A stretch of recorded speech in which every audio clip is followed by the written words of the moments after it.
চলমান শৈত্যপ্রবাহ ও ঘন কুয়াশার কারণে সারা দেশে রেলপথে সম্ভাব্য দুর্ঘটনা এড়াতে বাড়তি সতর্কতা অবলম্বনের নির্দেশনা দিয়েছে বাংলাদেশ রেলওয়ে কর্তৃপক্ষ।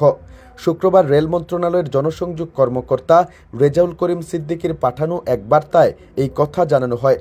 এতে বলা হয়েছে, ঘন কুয়াশার কারণে দৃষ্টিসীমা হ্রাস পাওয়ায় রানিং স্টাফদের যথাযথ সতর্কতা অবলম্বন, লেভেল ক্রসিংয়ে দায়িত্বরত কর্মচারীদের সঠিকভাবে দায়িত্ব পালন, অরক্ষিত লেভেল ক্রসিং পারাপারে পথচারীদের সতর্কতা এবং রেল লাইনে অকারণে যাতায়াত পরিহার করতে নির্দেশনা ও পরামর্শ দিয়েছে রেলপথ মন্ত্রণালয় এবং বাংলাদেশ রেলওয়ে। রেল কর্মকর্তারা জানান, চলমান শৈত্যপ্রবাহে ঘন কুয়াশার কারণে দৃষ্টিসীমা অনেক ক্ষেত্রে স্বাভাবিক সময়ের চেয়ে হ্রাস পেয়েছে। এতে যথাযথ গতি বজায় রেখে ট্রেন চলাচল বিঘ্নিত হওয়ার এবং রেলপথে দুর্ঘটনার আশঙ্কা রয়েছে।